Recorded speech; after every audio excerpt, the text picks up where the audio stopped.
You're listening to the Lanterns Radio Network. We are the network dedicated to empowering the individual, illuminating the truth, defending American exceptionalism, and inspiring future generations. Stay connected and get involved at lanterns.buzz for great radio. Get commentary and news of the day. Lanterns.buzz.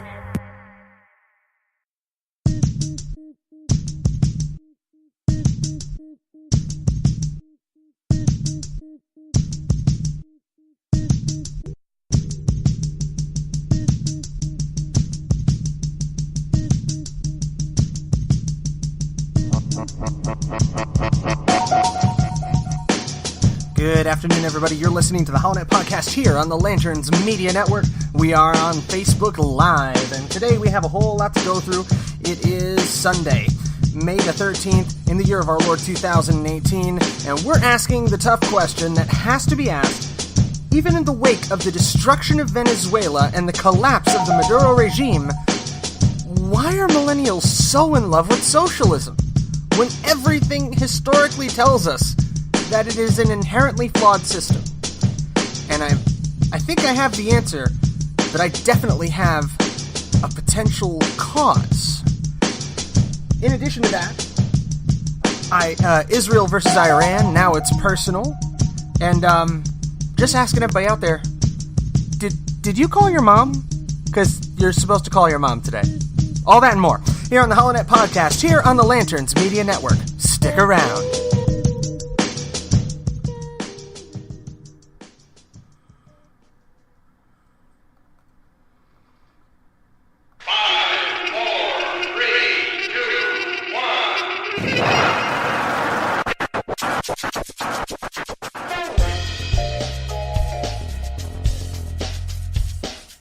You're listening to the HoloNet Podcast on the Lanterns Media Network. The new conservative resistance begins right here, right now.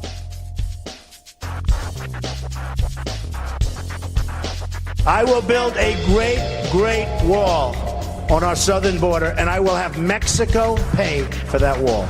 Mark my words.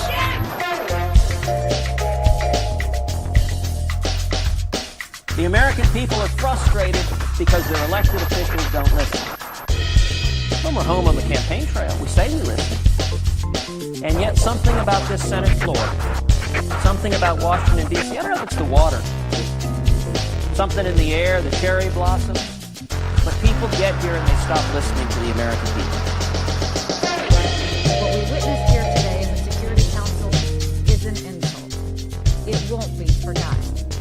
It's one more example of the United Nations doing more harm than good in addressing the Israeli-Palestinian conflict.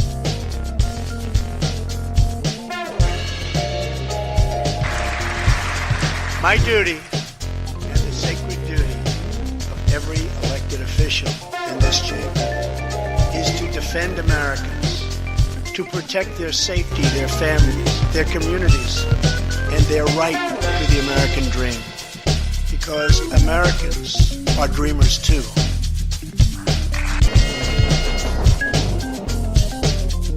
I want the people of America to be able to work less for the government and more for themselves. I want them to have the rewards of their own industry. This is the chief meaning of freedom. Until we can reestablish a condition under which the earnings of the people can be kept by the people, we are bound to suffer a very severe and distinct curtailment of our liberty. The chair recognizes the gentleman from Arizona.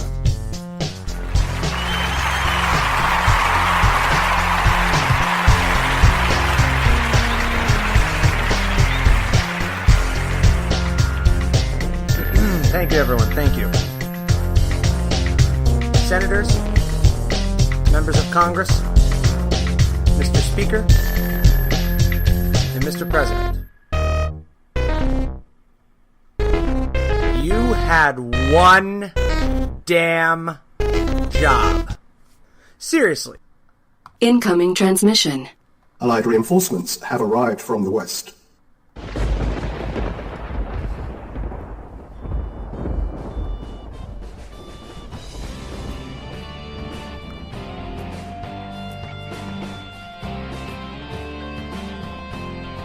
You're listening to the HoloNet on Lanterns Media Network. The Millennial Conservative Resistance begins here.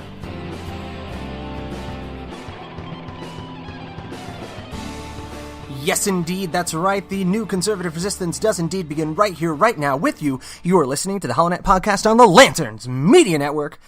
Good Sunday afternoon. Happy Mother's Day to all the mothers out there. I know Mrs. Holloway is doing her best to kick up her heels. I usually record the show during nap time for the twins, so it's about the only opportunity she gets to do so.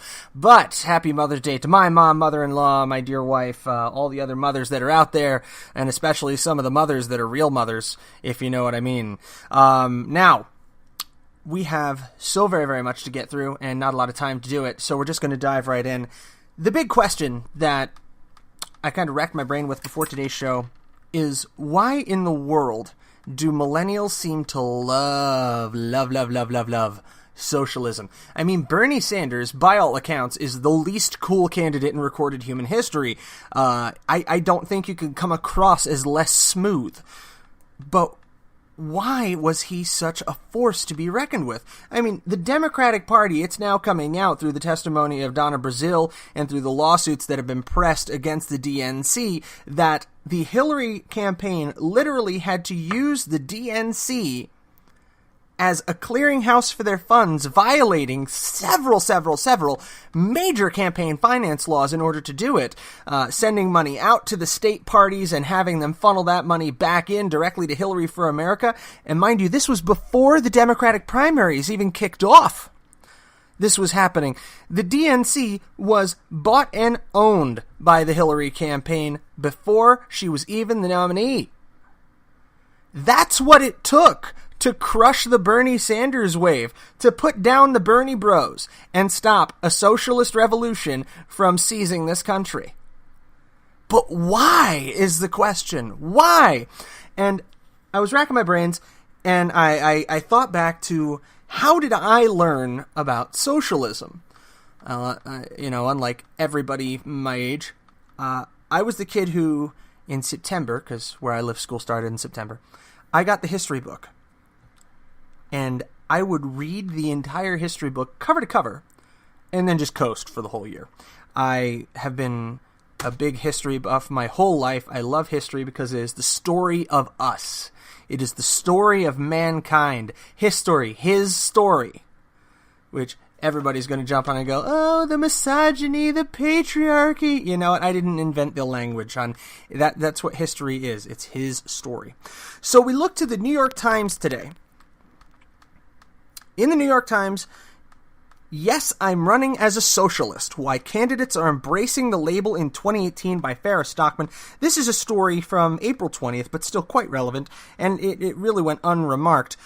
Houston, there was no question on primary night in Texas last month that Franklin Bynum would win the Democratic nomination to become a criminal court judge in Houston.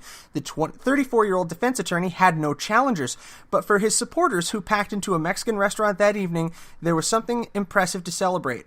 Many in the crowd were members of the Democratic Socialists of America, or DSA, a group that has experienced an enormous surge of interest since the election of President Trump, even in conservative states. Mr. Bynum was one of their own, a socialist, who, along with 16 others, appeared on the ballot in primary races across the state of Texas.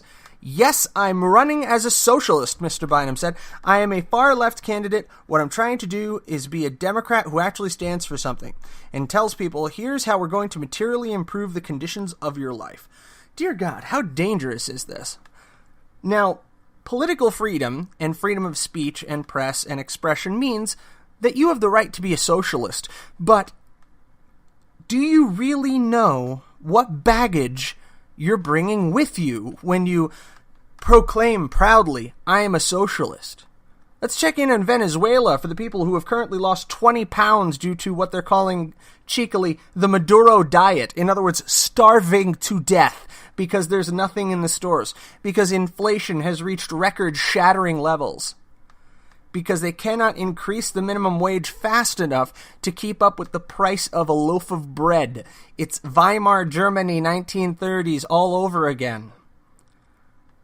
But socialism is still cool. So that got me thinking.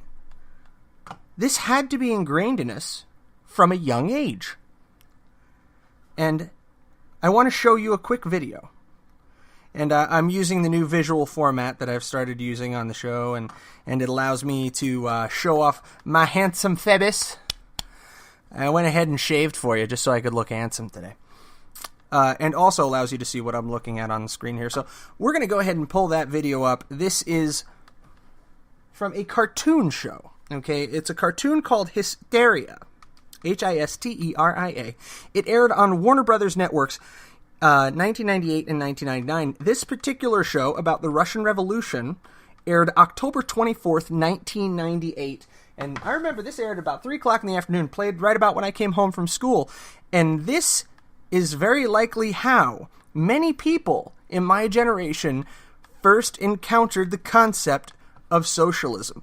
This is a little video, a vignette, if you will, that they called Peace, Land, and Bread. So here that goes.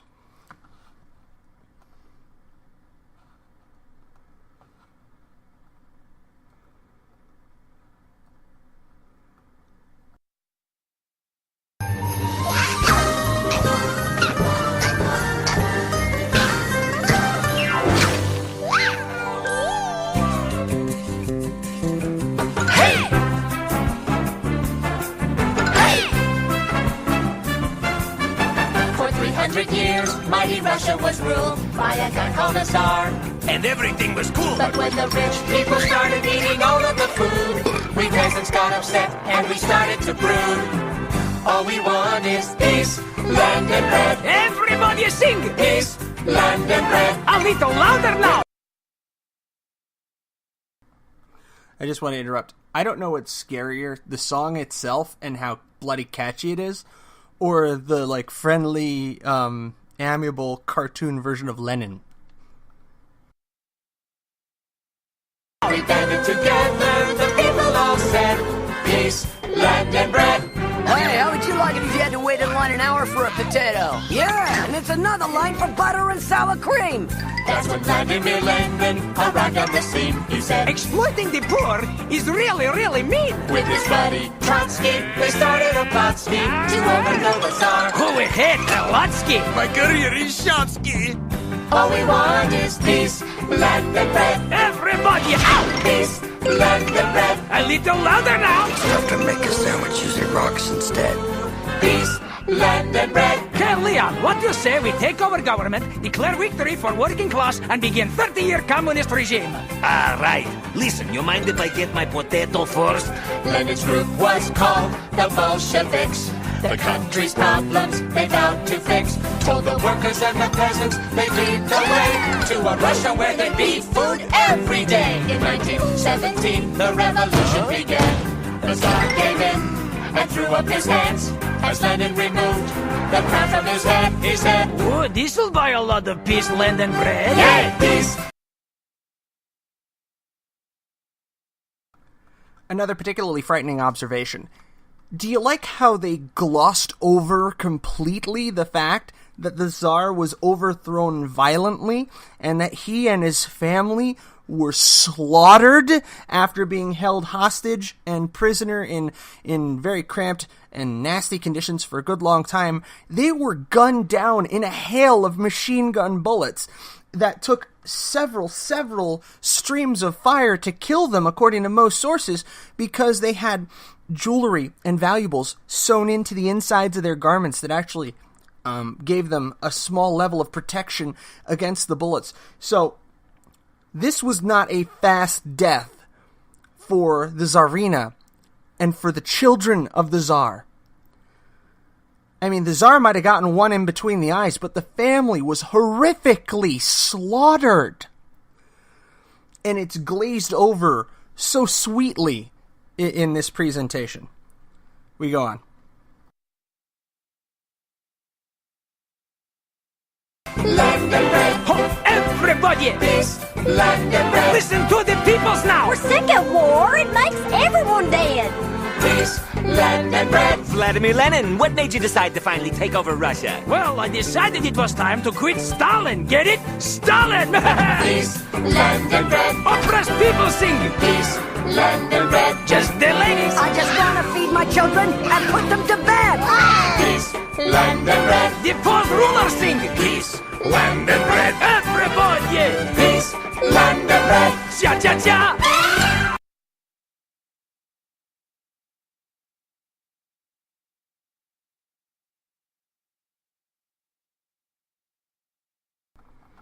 So now, let's kind of take that apart.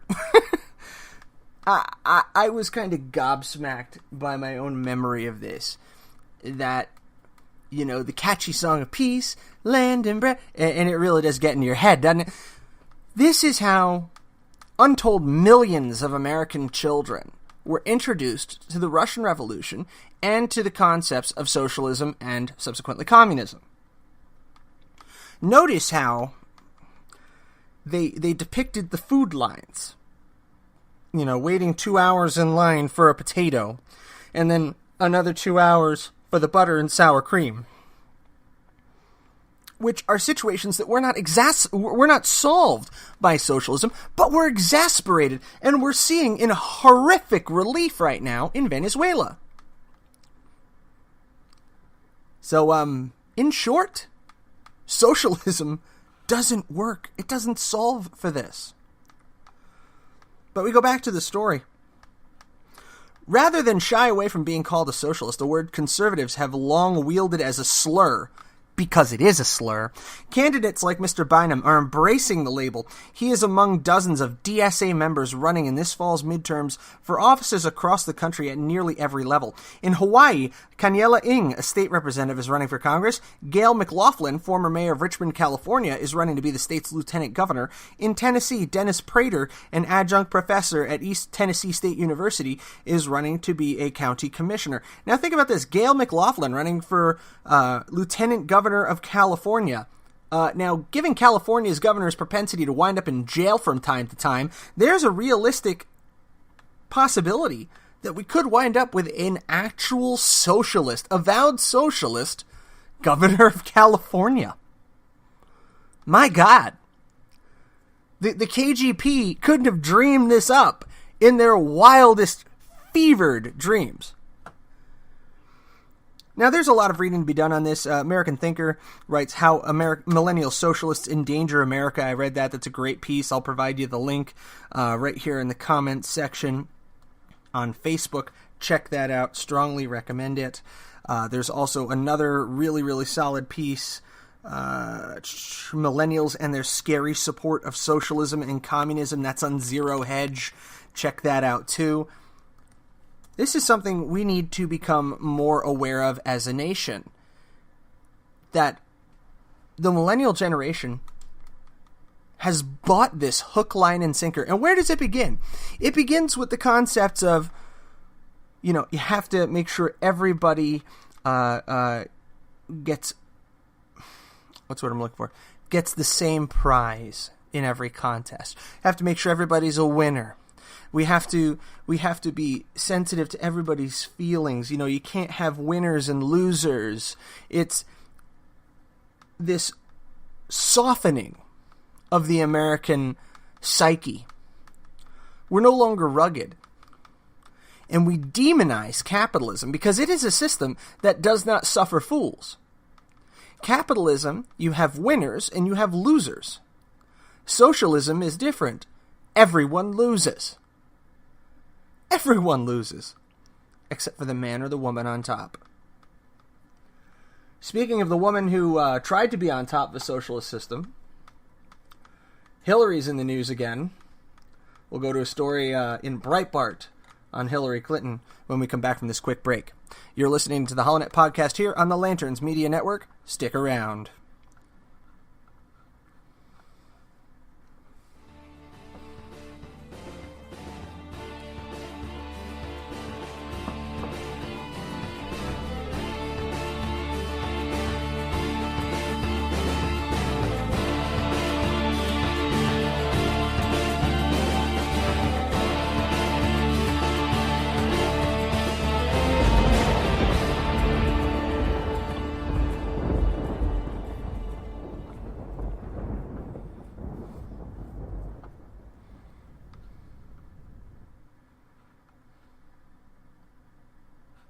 Allied reinforcements have arrived from the west.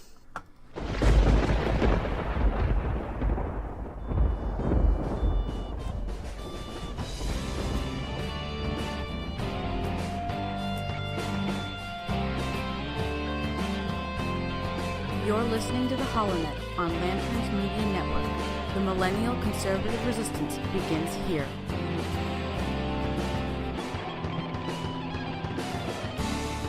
And we're back. You're listening to the HoloNet podcast here on the Lanterns Media Network. That's right. The new conservative resistance does indeed begin right here, right now, with you. And we go to Breitbart. And let me pull that over.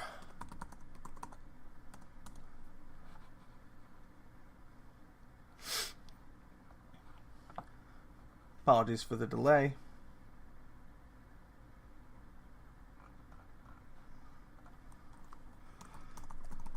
New story, Hillary Clinton, large portion of U.S. uneasy, angry about women seeking power.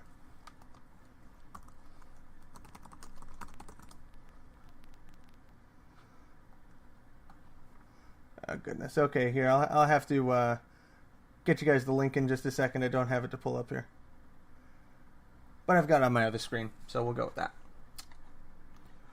So this is by Pam Key. This week in Australia, during an interview with Julia Gillard, Australia's first female prime minister, 2016 presidential nominee Hillary Clinton said there's still a very large proportion of the population, that she said, was uneasy with women in positions of leadership. Okay, do you believe this crap? Hillary Clinton is basically saying that she lost because Americans are uncomfortable with women in positions of power. That's farcical. I mean, think about it. One of the most beloved prime ministers of the UK by the American people, Margaret Thatcher. How many Americans on a day-to-day basis are following the royal family with great attention and rapt attention because the American people, by and large, have a very positive view of Queen Elizabeth II? So, rest on that for a beat. When she was asked about lock her up chants, Clinton added, there's this fear, there's this anger, even rage about women seeking power, women exercising power, and people fall back on these attacks. Like you're a witch or you should go to prison or whatever it is. The enthusiasm with which that is generated speaks to a much deeper sense of alienation that people still have toward women leaders. No, we have an alienation toward leaders and servants of the people who commit crimes while in office, who try to rig an election and still manage to lose.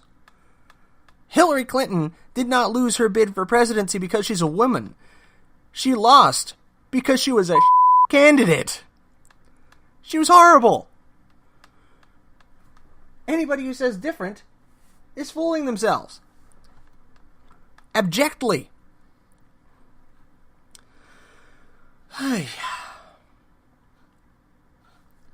Elsewhere in the news. Snap. Jews and Arabs are clashing on the Temple Mount on Jerusalem Day. Jewish visitors are singing songs while Arabs are calling out Allahu Akbar, leading police forces to remove Jewish visitors. Jerusalem police visitors broke rules of conduct at the site and created provocation. According to eyewitnesses, the Jews who entered the holding site were singing while Arabs called out Allahu Akbar. Police forces arrived on the scene and had to separate the warring sides and remove the Jews from the Temple Mount. Jerusalem police said several Jewish visitors broke the rules of conduct and created provocation, leading to their removal from the site. Nevertheless, visits to Temple Mount were allowed to continue today. This week is one of more sensitive and explosive weeks in Israel in general and in Jerusalem in particular. The Jerusalem District Police has bolstered its forces, bringing thousands of police and border police officers from other areas to the capitals, stating Sunday ahead of Jerusalem Day celebrations and the opening of the U.S. Embassy in the city and Nakba Day. Nakba, or the cataclysm, if you aren't familiar with that phrase, or the catastrophe is another translation, is the Palestinian phrase for the founding of Israel. Nakba, the catastrophe. Which gives you a little bit of an idea of what they think of the situation of the American embassy finally coming to Jerusalem. Now, reason I come to the Blaze after this is because I do want to make sure I touch on this story before we wrap things up today. And we'll do that when we come back from our quick break here. North Philadelphia election worker guilty of election fraud for intimidating non-Democratic voters. And I will say, how many times do we need to hear this story over and over again? In Philadelphia. It's not like it's happening in different cities every single time. It's consistent in Chicago, in Philadelphia, places like Cleveland and Detroit, where the Democratic Party has held sway for over a century. We still see them cheating to win. We'll come back to that here on the HoloNet podcast on the Lanterns Media Network. Stick around.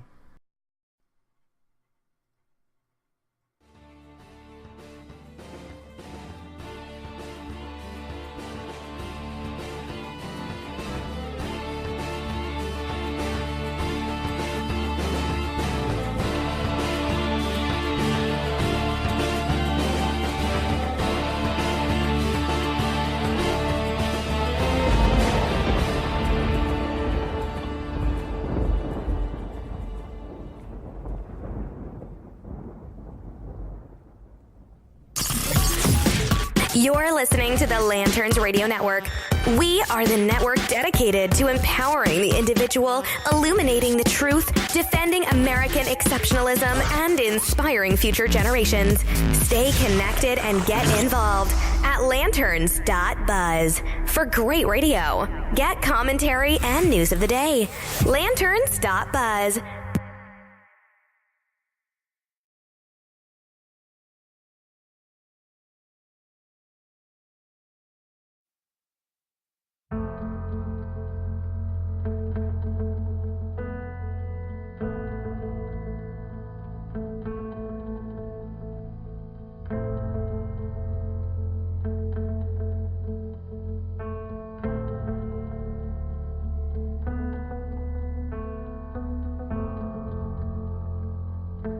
I see people coming together not for divisiveness of party or for dichotomy of thought, but for unity in principle. In the principles that founded our nation, that all men are created equal and are endowed by their Creator with certain inalienable rights, life, liberty, and the pursuit of happiness. Today, ladies and gentlemen, those principles are under the sternest attack that we have seen in many generations. It has become a crime in this nation nearly to express a difference in opinion from what is held by your party to be doctrine, from what is purported by the media to be truth.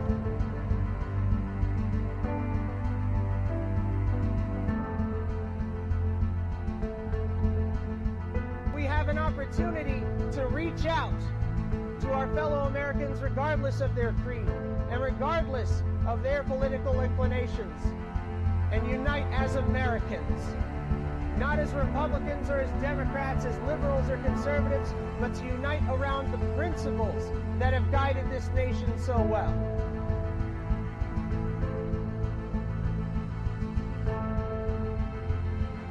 I've covered a lot of stories,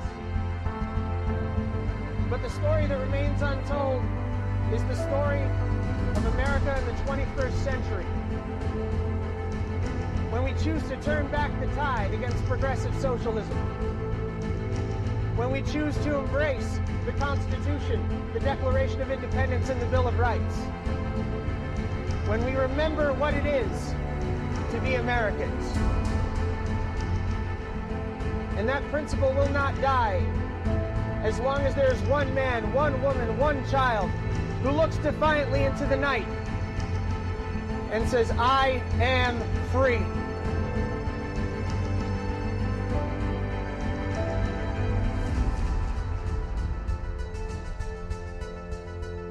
You're listening to the HoloNet podcast on the Lanterns Media Network.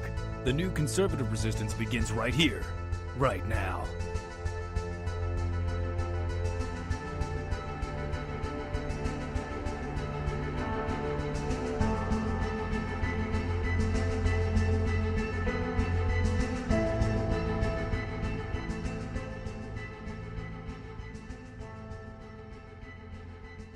Incoming transmission. Allied reinforcements have arrived from the west.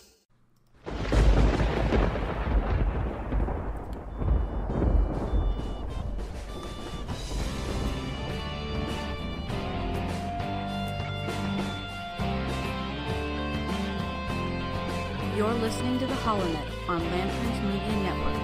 The Millennial Conservative Resistance begins here.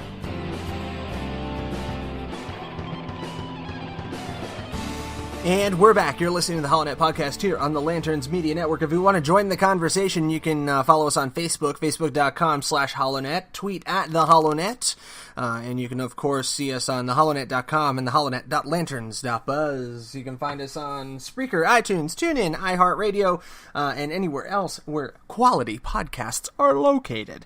Now, I keep saying, I'm not just going to beat the same horse for an hour, but this Hysteria show that I used to watch as a kid and I'm now kicking myself for, man, it's the slot machine that keeps hitting the jackpot. I'm going to show you this next video. This is a breakdown of Karl Marx from Hysteria, and it's about a minute and a half long, but bear with me and check this out. This is how my generation learned about Marxism, and we wonder why we're screwed in the head. Seriously. Here it is.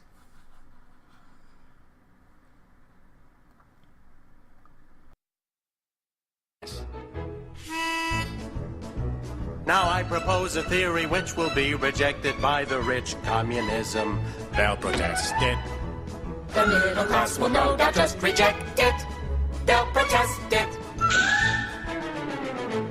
I don't like what they have to say. They make you work for little pay. Capitalism, I contest it. No matter how often they profess it, I detest it. So workers of the world unite to gain equality. You must fight whatever it is. Just protest it. Capitalist exploitation will contest it. And protest it. Knowing Marx as I do, I'd advise you not to perplex him or to vex him. Oh no. Please don't trick him or kick him cross a town. 'Cause Karl Marx, he's real smart. He's no clown. Engels right, I'm quick to fight. I hope you catch my drift. Forget the rich, just hear my pitch. Fight for the working stiff. From each based on his abilities to each based on his needs.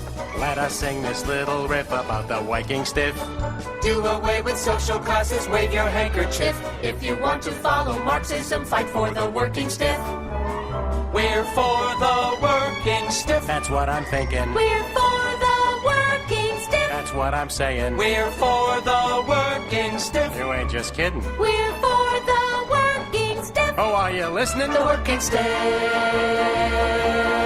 The working stiff. We're for the working stiff.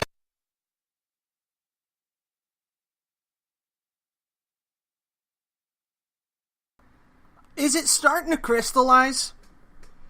Am I the only person who is outwardly horrified by this crap? There it is, laid bare for the world to see. We have been indoctrinated since the word go that socialism and communism are acceptable schools of thought. That they are not, and this is a historical accuracy, the most lethal ideas to ever afflict mankind.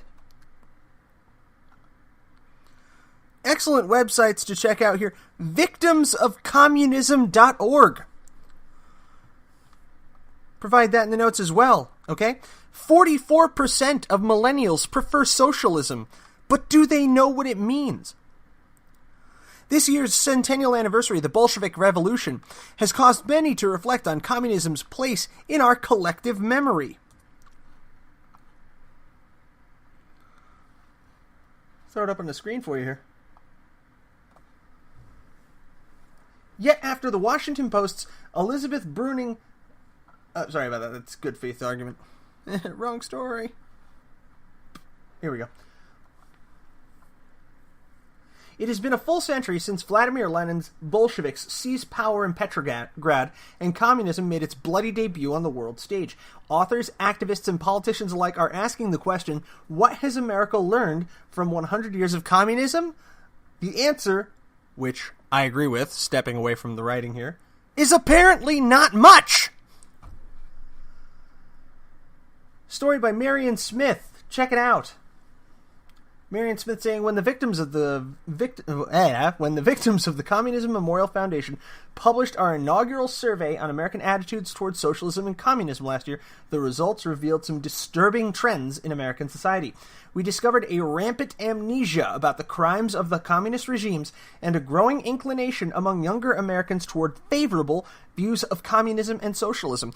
When we're exposed to media like what we just saw from Hysteria, those last two cuts, what do you expect American children to develop as far as a psychological image of communism as a system? Now, here's the kicker for you. Ready? Hysteria is an American animated series created by Tom Ruegger and produced by Warner Brothers Animation. Same people who brought you Animaniacs, if you remember them. Unlike other animated series by Warner Brothers in the 1990s, Hysteria stood out as the most explicitly educational program in order to meet FCC requirements for educational informational content for children. It aired on the Kids WB from 1998 until 2000, which continued to air reruns until August 30, 2001. Okay? Now, more recently, the show was aired on Into TV, first from March to July 2006, then returning in October later that year. In January 2009, all of the episodes were taken off of that site.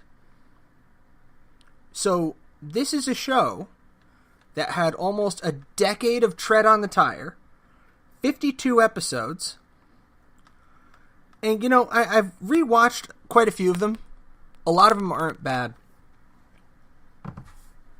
But when we take a look at the high sheen veneer that has been applied to socialism, Marxism, communism, these are lethal belief systems. Governments that slaughtered their people by the millions. Even Stalin takes his turn.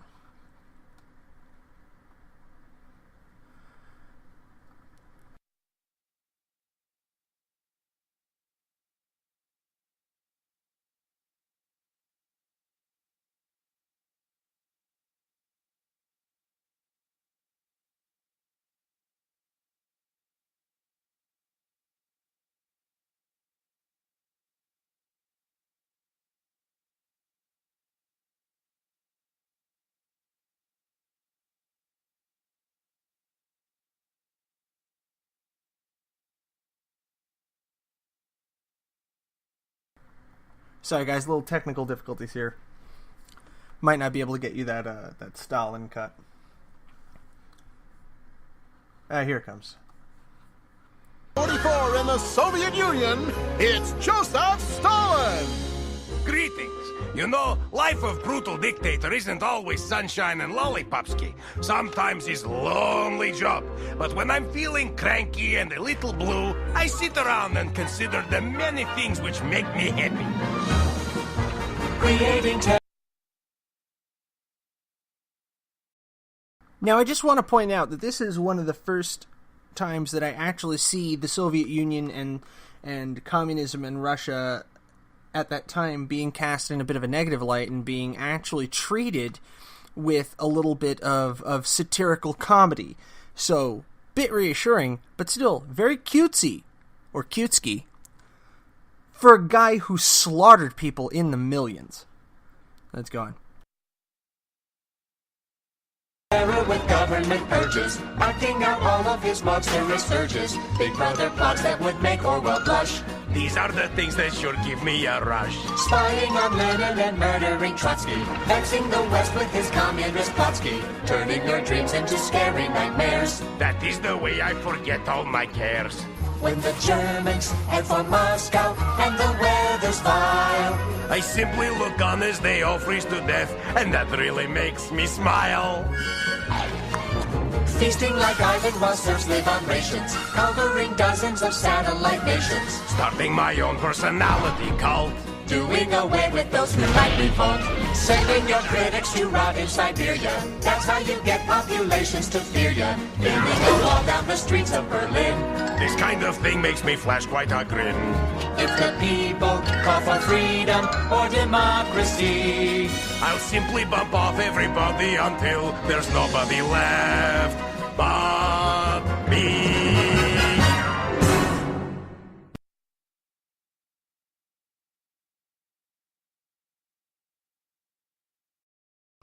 So finally, we see a little bit of satire leveled, and just a little bit of acknowledgement of the horrors of the Soviet Union played out there.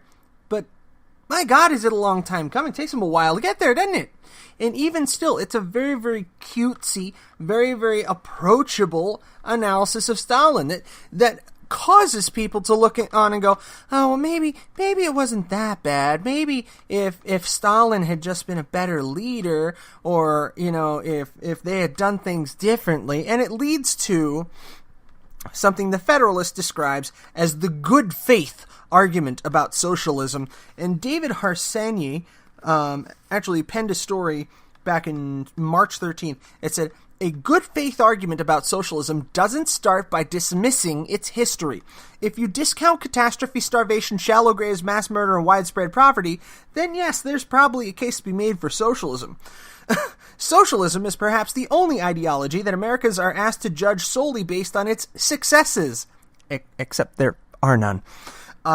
Considering the massive human suffering that collectivism has inflicted over the past century in nearly every corner of the world. Here we go. Ignoring its most consequential moments seems like an odd way to approach a good faith debate on the subject.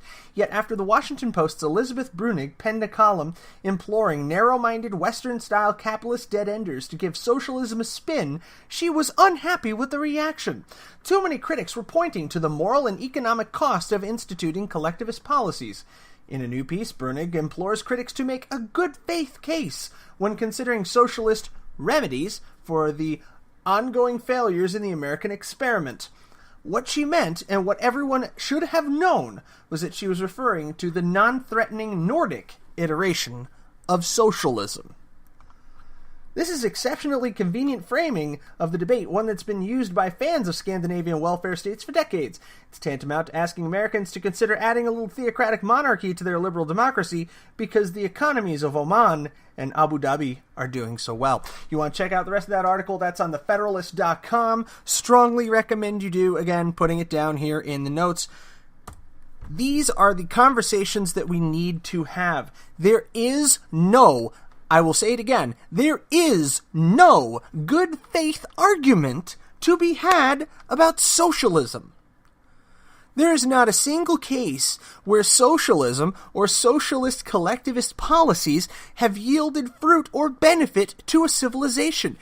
Even now, when people say, well, look at the NHS in the UK, I can say, look at Charlie Gard.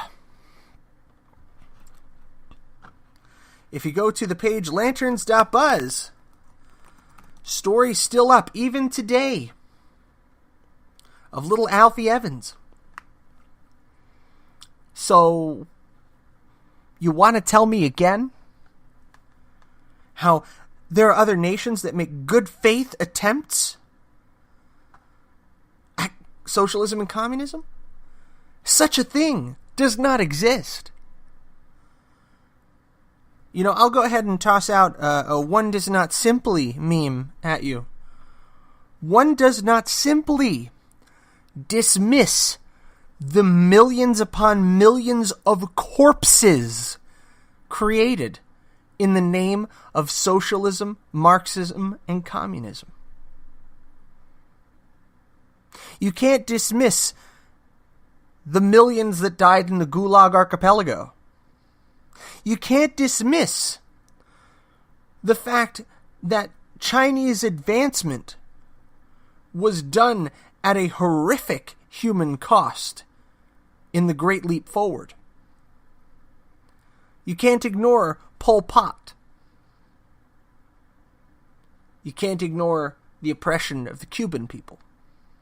And you cannot ignore the people of Venezuela, who this very hour are starving to death.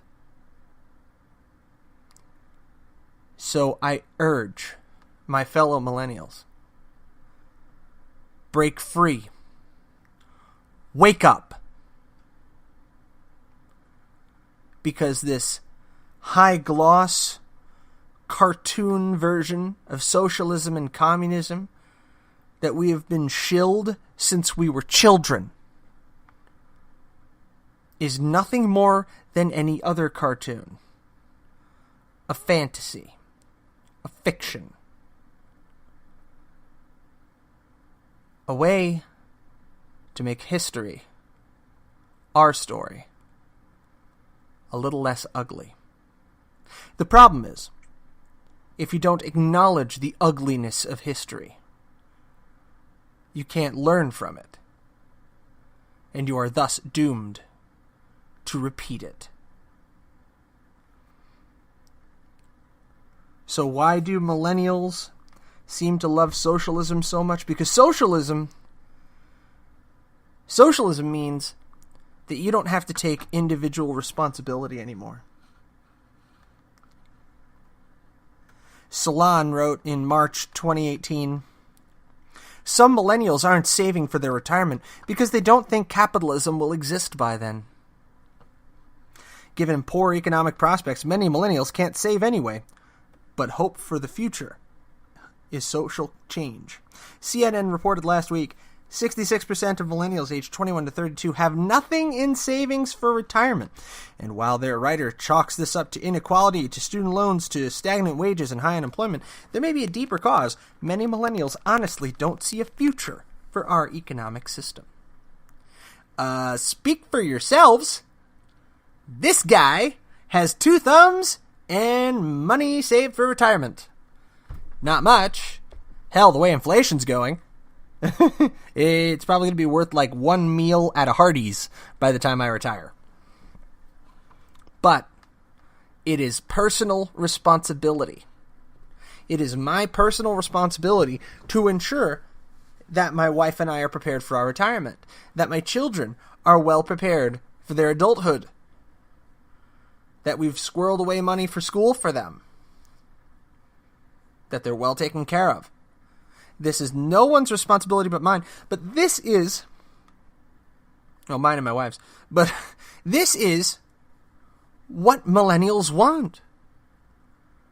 We don't want to be held responsible for our own future.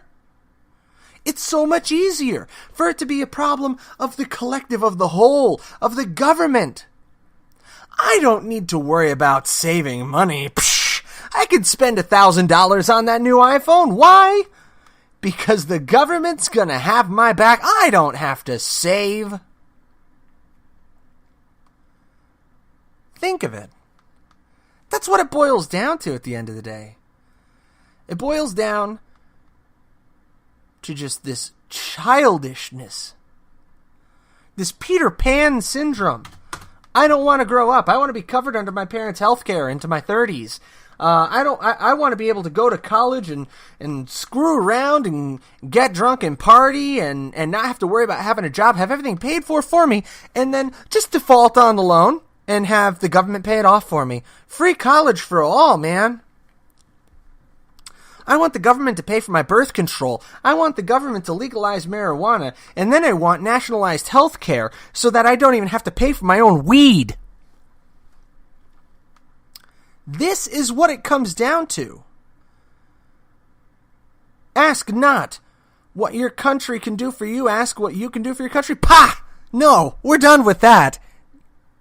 That died faster than Kennedy did. And it was replaced by Big Daddy Johnson with the Great Society, culminating in the millennial generation. The millennial generation is Johnson's masterpiece, his vision made manifest. It's a government that says, I will provide for you, and a people that say, ask not what I can do for anybody, ask what the government and the collective will do for me. I don't have time for that. I need to go to Starbucks and get my skinny chai tea latte, 3 pumps, no cream. Pull out my EBT card for it, pull out my government-sponsored iPhone, and go pick up my medicinal marijuana from the dispensary at no charge, and swing by Planned Parenthood to get the birth control pills after that. That is why millennials are so in love with socialism, because it feeds into absolutely everything we have been engineered to want and believe since the 1960s. This started with our grandparents' time. Okay? This is the product of a century's work by progressives. It's like you watch the Star Wars prequels, and you realize that the Emperor was angling to become Emperor for like 30 years before Darth Vader ever stepped in, and before Obi-Wan ever stepped in. It was a long time coming. It felt inevitable. And that's the way this kind of feels, doesn't it? Doesn't it feel inevitable? Because it's what we were taught was coming our whole lives. Where it will be a land of plenty of milk and honey, where the government will see to all of your wants, needs, and desires. It's an empty promise. We've started to identify the why. Now we need to reverse it. So when someone comes to the table and says you need to give socialism a fair shake includes past history. And it cannot be dismissed. Everyone deserves a voice at the table. But that voice at the table comes with acknowledging fact and acknowledging the past. So don't let them get a free pass. Today's Mother's Day. I called my mom. I hope you called yours. And I realize been a lot of heavy stuff on today's show. But it's not all bleak. Even in the darkness, we just have to remember, as Dumbledore said, to turn on the light. I'm Matt Holloway. You've been listening to the HoloNet podcast here on the Lanterns Media Network. God bless you. God bless the United States of America. Have a good night, everybody.